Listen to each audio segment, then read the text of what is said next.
Alors, c'est un jeune comme nous que nous avons tenu à inviter parce que on s'identifie beaucoup plus à lui parce qu'il est de notre âge. Mais son parcours est un parcours très édifiant. Tout ne lui a pas été donné. Il a dû se battre, effectivement. Il a connu des conditions difficiles, des conditions compliquées. Il n'est pas longtemps allé à l'école, mais aujourd'hui, eh bien, c'est quelqu'un qui a ses textes qui sont étudiés en classe. C'est vraiment un grand monsieur, je ne peux pas en dire plus. Je le laisse donc nous relater cela en 15 minutes. Applaudissements pour Smarty. Bonjour, bonjour les frères. Est-ce que je dois dire petit frère? Parce que lui, comme il m'appelle le vieux, moi je vais dire, mais comme j'ai deux papas qui sont à côté de moi, donc moi aussi je peux dire que je suis la nouvelle génération de mes papas. En tout cas, c'est un plaisir pour moi d'être là, mais en même temps, c'est assez difficile et compliqué pour moi. C'est un honneur. Je lui ai dit, quand il m'a dit, je lui ai dit, qu'est-ce que je viens chercher là? Je lui ai posé la question. Je lui ai dit, mais les deux papas qui sont là sont tellement des exemples que moi, c'est comme si je suis un cheveu dans la soupe. J'ai dit, mais qu'est-ce que je vais dire? Il m'a dit, non, viens, tu as des choses à dire, machin, ça. J'ai dit, ok. Tous ensemble ici, est-ce que je dois revenir sur mon parcours? Moi, la première des choses que l'expérience de la vie m'a apprise, c'est que, il ne faut pas refuser le travail. Aujourd'hui, les gens disent, c'est la finalité, les gens ils voient Smarty, artiste, chanteur, ils voient le parcours, mais je l'ai chanté même dans certains trucs. J'ai été aussi boy, j'ai fait du parking, en son temps c'est devant Télécel, j'ai fait du commerce au grand marché de Rodwoko. Mais je suis passé par toutes ces étapes-là, pourquoi? Parce que je refusais, moi personnellement, d'être au chômage, et deux, de dépendre de quelqu'un. Parce que très tôt, je n'ai pas eu la chance, comme beaucoup de jeunes, bon, les tontons, ils ont arrêté au 6e de moi, j'ai arrêté en 6e, j'ai doublé 2 fois la 6e, et puis on m'a renvoyé. Donc mon papa a dit, fais un choix entre rester en Côte d'Ivoire, parce qu'on était en Côte d'Ivoire, rester en Côte d'Ivoire et puis continuer être mécanicien en Côte d'Ivoire, ou je te renvoie au Burkina et tu continues les études. J'ai dit non, je vais aller au Burkina. Donc il m'a envoyé au Burkina. Malheureusement, l'année où j'arrive au Burkina, lui, il perd son boulot, mais moi, je ne suis pas au courant. Est-ce que vous comprenez? Et quand je retourne en Côte d'Ivoire, je vois toute la situation que vivaient mes parents. En tant que fils aîné, j'ai compris qu'il fallait que je puisse, moi, me débrouiller pour m'en sortir. Donc, il y a eu plusieurs étapes dans ma vie, mais comme je l'ai dit, beaucoup savent ce que j'ai fait, beaucoup savent qui je suis, mais je vais vous donner un échantillon d'une expérience de ma vie qui m'est arrivée récemment. Quand j'ai été lauréat prix découverte RFI, parce que la première entreprise pour moi était ma musique, a été celle pour laquelle je me suis engagé et qui a fait de moi ce que je suis au Burkina Faso. Donc je gagne le prix RFI. Le prix RFI, c'est quoi? Je ne vais pas dire le chiffre, parce que les papas là, ils parlent en milliards. Si moi j'ai dit ce que j'ai gagné dans le prix RFI, vous allez rire ici. Le prix RFI, ils te disent que c'est 10 000 euros. Et après, tu as 22 dates qui sont payés 3 000 euros par date. Donc, ça fait de l'argent. Quand on a fini la tournée, j'avais toute la somme avec moi et je prenais des conseils à gauche et à droite. J'ai dit, mais qu'est-ce que je dois faire? Qu'est-ce que je dois faire? Dans notre milieu, surtout dans le milieu de la musique, on nous dit le meilleur investissement. Et là, on me dit, ah, Pakmaki.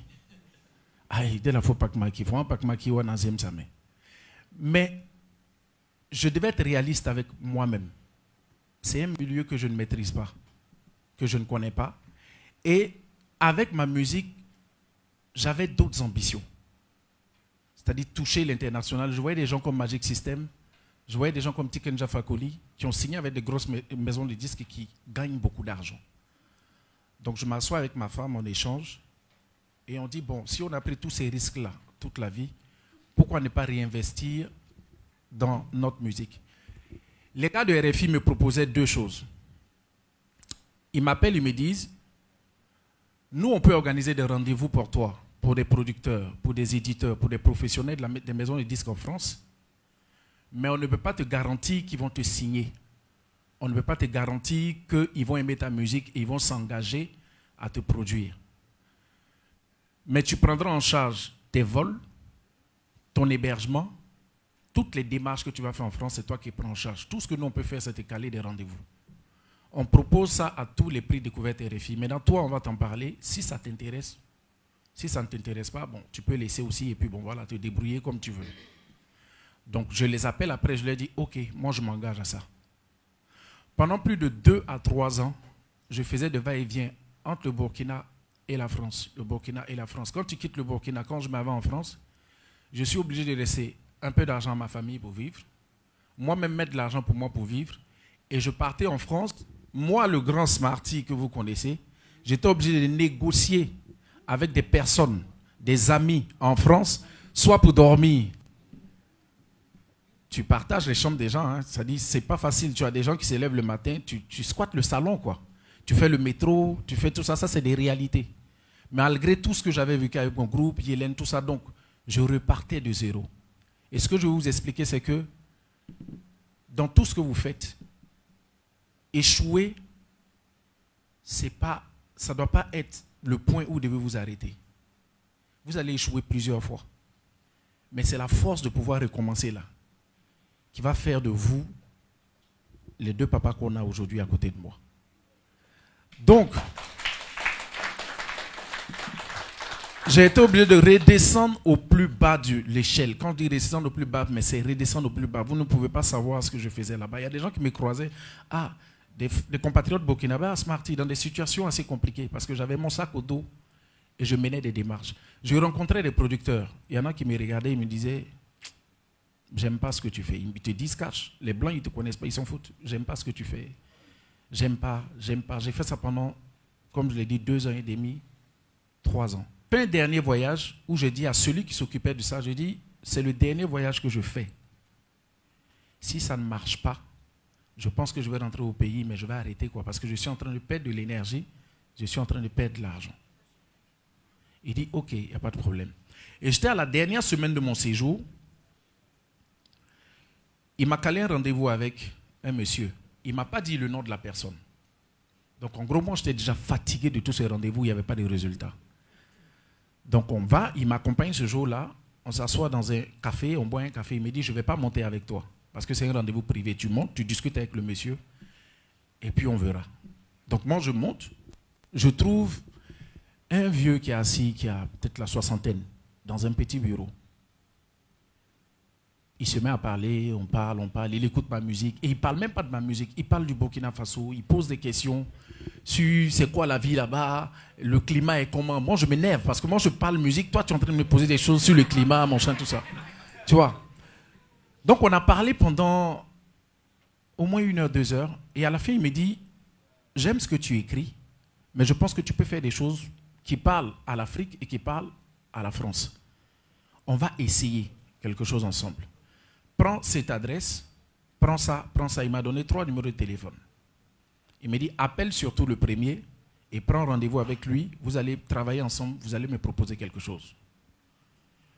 Mais je quitte le bureau du monsieur. Je vous dis, je ne sais pas qui c'est. Parce qu'on ne m'a pas donné son nom. Le bureau qui présentait, il n'y a rien qui dit que c'est un producteur. Il n'y a rien. Donc moi, je rentre chez moi.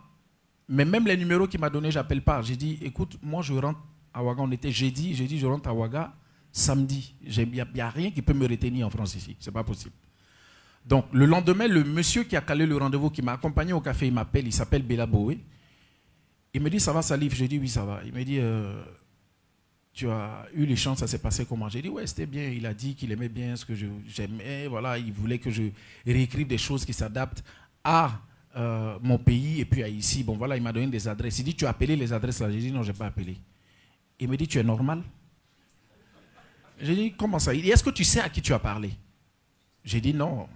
J'ai dit, tu ne m'as pas dit. Il dit, oui, c'est exprès, mais je me dis qu'il s'est présenté à toi et que tu vas au moins taper son nom sur Google pour savoir à qui tu parles. Donc, il me dit, va sur Google, tu essaies de voir c'est qui et on se rappelle. Ok, moi je tape le nom du gars. Et quand son nom sort, je me rends compte que j'ai échangé avec le gars qui a découvert et produit Jean-Jacques Goldman, qui a découvert et produit Patricia Cass, qui a fait MC Solar, qui a fait James, qui a fait Diams, mais en gros, c'était le deuxième meilleur producteur de la France. Mais il n'y a rien sur lui qui te montrait ça. C'est-à-dire, c'est un vieux qui a la soixantaine, il est là avec les cheveux blancs et tout, il te parle comme s'il n'a même pas envie de parler, tu vois. Ça, c'est la deuxième leçon de vie, c'est que il ne faut jamais juger quelqu'un à l'apparence. Parce qu'aujourd'hui, on est dans un monde où, surtout nous les jeunes, ou surtout nous après notre génération, les jeunes d'après nous, c'est beaucoup d'apparence. On juge à comment tu es habillé, c'est par rapport à ça qu'on te respecte. C'est par rapport à ça qu'on te donne la place. C'est par rapport à ça qu'on te donne la parole. C'est comme ça que beaucoup de gens sont passés à côté de beaucoup d'opportunités. Ils sont passés à côté de personnes qui réellement pouvaient changer leur vie simplement parce que la personne n'avait pas porté de veste ou que la personne ne répondait pas aux critères qu'eux jugeaient, les critères de richesse. Parce qu'aujourd'hui, c'est ça. Quand on voit les attributs, machin, tout ça. Donc, moi je dis, mais c'est pas possible. Donc, j'appelle le numéro que le gars, il m'a dit d'appeler en premier. Donc, j'appelle le monsieur, il décroche, il dit c'est Salif. J'ai dit, ouais, du Burkina Faso. J'ai dit, ouais. Il dit, ouais, il y a Marc Lobronzo qui m'a appelé. J'attendais ton coup de fil en fait. Ok. J'ai dit d'accord. Donc on cale un rendez-vous. Et derrière, Bella me rappelle. Il me dit, tu as su qui c'est maintenant? J'ai dit oui. Il dit d'accord. J'ai plus rien à dire. Tu rentres quand? J'ai dit je rentre samedi. Il dit, tu rentres toujours samedi ou tu fais quoi? J'ai dit non, je vais reporter mon vol. Donc j'ai reporté le voyage et je vais au studio du monsieur qui s'appelle Lewis. On l'appelle Wisla, vous pouvez chercher. J'arrive, on descend dans le sous-sol. Et quand je rentre dans le studio du gars, je regarde au mur. Chez nous, surtout dans le métier qu'on fait dans la musique, il y a des choses dont les producteurs ils sont fiers, ceux qui ont fait la musique. Je regarde au mur, je vois Dix de Platine, section d'assaut. Je vois Dix de Platine. Il y avait plein d'artistes. Il y avait, comment il s'appelle encore? Non. Rof, le mec, il avait travaillé avec plein de gros. Donc je dis, honnêtement, je bénis Dieu pour cette opportunité-là. Et c'était à la dernière minute. Si j'avais lâché et que je n'étais même pas venu au rendez-vous, je n'allais pas avoir cette opportunité-là. Mais le gars, il ne me signe pas tout de suite. Ça va continuer. Sauf qu'avant que je rentre au Burkina, il m'appelle et il me signe un chèque. Il me signe ce chèque-là, pas parce qu'on a un contrat, on n'a même pas de contrat, mais parce que humainement, dans nos échanges, il a appris quelque chose. Les questions qu'il posait sur le Burkina, sur comment est-ce qu'on vit, sur comment est-ce que machin, tout ça, ça lui a permis de passer une autre étape, l'étape du business. C'est pour dire que dans l'entrepreneuriat, il y a le business, mais il y a aussi le côté humain. Il y a les valeurs humaines. Il y a des personnes avec qui les gens font uniquement du business. C'est-à-dire, je ne ris pas avec toi, je fais juste du business. Je pense que j'ai à apprendre et puis je m'en vais. Il y a des personnes aussi avec qui on fait du business et qu'on garde une certaine fraternité, on garde une amitié et on veut protéger la personne. Et par nos échanges, le monsieur, il est arrivé à ce cap-là. Yamla Mina Sarama, ils n'ont pas d'amitié avec les gens. Mais avec celui-là, il y a quelque chose qui était né tout de suite. Donc je rentre, on continue à travailler. On travaille. Et là, je vais faire la version courte. Avec lui, on est resté 2 ans et demi. Et c'est à la 2e année qu'il m'a appelé un jour. Il me dit, passe à mon bureau. J'arrive. Il tire son tiroir, il sort les contrats. Il dépose. Et il dit, on va signer le contrat maintenant. En ce moment, il m'avait fait enregistrer au moins une 20aine de chansons qui valaient au moins 2 albums. Donc, quand je signe le contrat, il y a ce qu'on appelle dans notre musique avance sur édition. C'est les éditions, les avances. J'ai dit, je ne vais pas dire des chiffres parce que les papas là, ils causent en béliard. Mais je vais vous dire la vérité. Le chèque qu'il m'a fait m'a remboursé toutes les étapes, en fait, tout ce que j'avais dépensé sur ma démarche et tout, ça m'a remboursé ça et il y avait en plus quelque chose dessus. Je vous parle parce que je le disais à Herman dehors, j'ai dit, c'est dommage parce qu'aujourd'hui, il y a le symbole de la réussite qu'aujourd'hui on est arrivé à tordre. Aujourd'hui, les jeunes se trompent beaucoup sur ce qu'on appelle le symbole de la réussite. Il y a des gens que vous jugez, comme je l'ai dit, par apparence. Aujourd'hui, tu peux, malheureusement, il y a des gens qui peuvent faire toutes les mauvaises choses du monde. Et là, j'étais d'accord avec le papa quand il a dit qu'il faut être droit. Quand vous êtes gondolé, c'est bizarre. Mais les jeunes aujourd'hui ont appris à respecter ceux qui sont gondolés. Ils respectent, ils mélangent tout. Entrepreneuriat et réussite. Ils mélangent tout. Ils jugent juste la fin, mais refusent souvent de rentrer à l'intérieur. Tu peux voir un jeune aujourd'hui qui fait un sale coup, qui se retrouve, il disparaît, on le cherche, on ne le voit même pas. Le mec, il a la Mako pendant 15 mois, pendant 20 mois. Et il sort parce qu'il a fait un coup et il accepte d'aller purger sa peine. Il sort, il récupère son argent, il paye une grosse voiture. Et dès qu'il arrive dans un bar, les jeunes le prennent comme exemple. Ah, tu as vu, il a réussi, hein? Lui là, non. Ouais, il m'a dit, ouais, il m'enchante tout ça. Et malheureusement, ces exemples-là sont nombreux. Ces exemples-là sont nombreux. Moi, je l'ai dit et je leur ai dit quand il m'a appelé, j'ai dit, mais quelle est ma place ici? Et je vais terminer sur une chose. On ne finit jamais d'apprendre. Moi, au niveau de l'entrepreneuriat, vous savez tous que j'ai une marque de vêtements aujourd'hui qui marche énormément. Je remercie Dieu, honnêtement. Mais la personne qui m'a mis dans ce business, qui a pris ma main comme ça pour me dire, écoute, tu as une image. Si tu fais une marque de vêtements, moi là, il parle même pas, il dit lui, je suis sûr que ça va marcher. Parce qu'au Burkina, les gens t'aiment. Et tu es en train de jouer avec ton image alors que c'est quelque chose que tu peux utiliser pour essayer d'obtenir quelque chose de positif. Et il a pris ma main, c'est mon petit frère, il y a 5 ans entre moi et lui. Est-ce que vous comprenez?